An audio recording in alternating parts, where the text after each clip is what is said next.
What is going on, guys? TKD 123 bigger video, and today we're going to go over another impressions video of a game that I've been playing lately. And of course, if you guys have been checking out my streams lately, you guys are very much well aware that I've been spending a ton of time on this game and just a lot of hours in this game. And then we are talking about none other than Assassin's Creed Origins. Now, just just a little refresher about this whole game's history, right?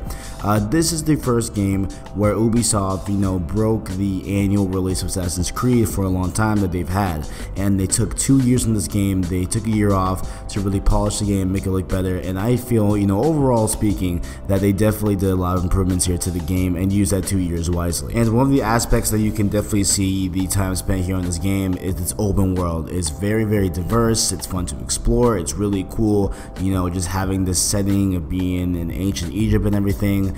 And there's just lively NPCs as well. Like usually, if we have these massive big open worlds, we'll have NPCs that are pretty bland, they're pretty just cookie cut whatever, but here a lot of them really have a very much different look to them. They have different sounding voices to them. Like you'll never hear kind of the same voice over and over again. They definitely do have like a nice varying degree to them. And also what's really cool is that the character you play as, his name is Bayek. When you go to his home, right, you have the NPCs and they're yelling his name, they recognize him, like he has obviously been in the city before and everything, and like he's kind of like somewhat of like a hometown hero in a way, and they when you are just roaming around this hometown and you bump into people, they'll be, oh my god, look like it's Bayek, what I'm saying? Like they recognize him, right? As opposed to when you go to Alexandria or when you go to another just town in the game, they'll just like shrug him off. They don't know his name that much really, and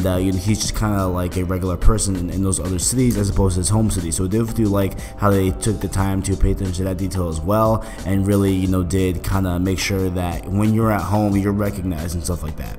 And in this game there are a lot of RPG elements, so you're going to be out there getting leather, getting iron, getting all these different things to upgrade yourself, right?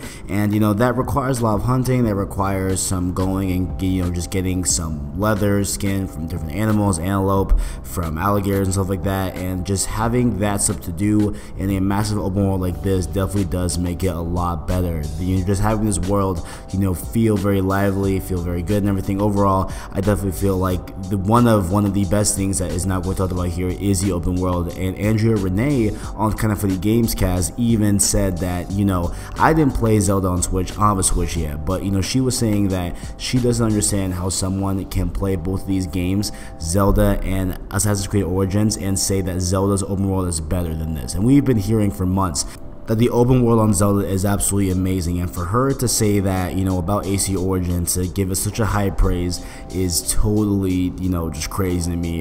Just to just have it to overcome Zelda, I can't say that because I never played the game, but I can say that AC Origins is one really good open world. Next up here, I want to talk a little bit more about the combat here. Now, this game I feel is very different from other Assassin's Creed games in the way that the combat is a little bit more like Dark Souls as opposed to the past games, right? So like in this game, the combat for me personally felt really weird the first few hours, like not maybe a few hours, but it did feel a little bit weird in me just starting out the game and really trying to get used to the game. It definitely did have a very weird feeling to it, and I did just kind of struggle with it on stream and stuff like that. But when you sink in more hours to it, you definitely get used to it and you grow to like it. I definitely do enjoy the combat. It's fun to fight these people. It's not like really a drag, it's not really a hassle to do it. I am at a point where I definitely do enjoy the combat going forward and everything and stuff like that. And it's really fun to find a better shield, find a better bow, find a better sword and stuff like that, and have these different weapons that deal a lot more damage, and I switch it with swords. So for example, I think right now I have like some sort of like giant axe type thing for my like heavy stuff, for when I'm doing like really big guys that are way bigger than me and stuff like that. Or I just want to one hit someone, I can do that, and then I can switch my sword if I want to do more of a medium to fast paced combat style, stuff like that. So we do enjoy just mixing the combat too, having light attacks, heavy attacks, all that good stuff. It's very fun, very intuitive to do. I definitely do enjoy the combat overall, and there's the level also of addicting to it. Like you really do get addicted to this combat because it's that just well rounded. It's very does like definitely does feel good overall. Next thing here I want to talk about also is the levels in this game. Now, of course, you have a rank, you can upgrade, your bow, you can upgrade, your hidden blade that you get later on in the game, and you have these things that you can upgrade on your character. That's all fun and dandy, but you all are, also working towards the overall rank of you, right? So right now I think I'm like level, 15 or 14, something like that. I don't know what it was, but what it is, what is the main grab of this is that if you try to do a mission that is even a level above you, don't do it. Don't attempt to do it. The game is really strict in that way of having a level set, and if you are not that level, you will not be able to complete the mission in a just reasonable fashion at all, because this game will punish you if you are below the level of the actual mission that you want to go on. So that also pushes you to do side missions, and really I would kind of steer away from side missions until I beat the story, because that's kind of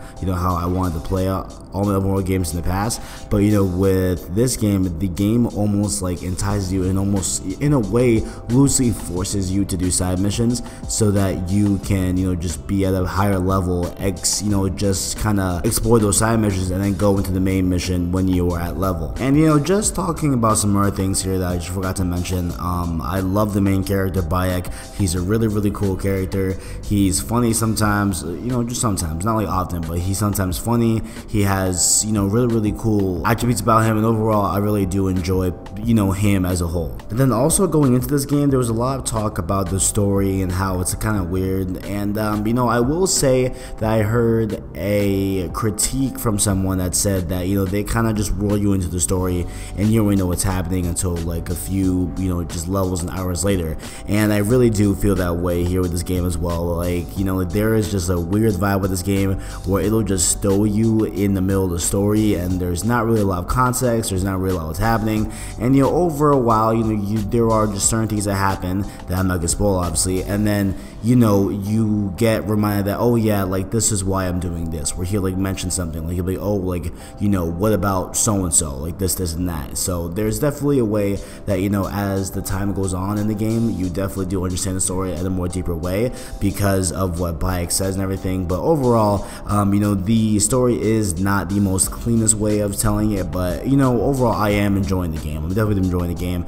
I do recommend it at this point overall. I know this is my first impressions, but I would totally recommend this game to anyone that is looking for an open world that's really cool. Obviously we have a ton of open world this year, including Horizon in the beginning of the year. We got Shadow of War and stuff like that, and of course Odyssey if you're into that. So it's like a ton of games to play right now. There's a ton of games right now. Like I'm so backed up right now, guys. I'm backed up. But beside the point, if you're looking for just the open world game that's really fun and you were kind of on the fence about AC Origins, I definitely do recommend it at this point, dude. Like this game is good. They took their time with these 2 years and they made a great game overall, and I feel like not many people are really talking about AC Origins just because of the hype and everything else, and it's kind of an unfortunate thing, but I really do hope that a lot of people jump on the bandwagon and really get onto the AC Origins train, because I'll tell you what, like it is fun. I'm having a ton of fun with it. I'm gonna keep on streaming it as much as I can, and make sure to check out those streams as well on the channels where I keep my all my content, all my streams will be of course on this channel.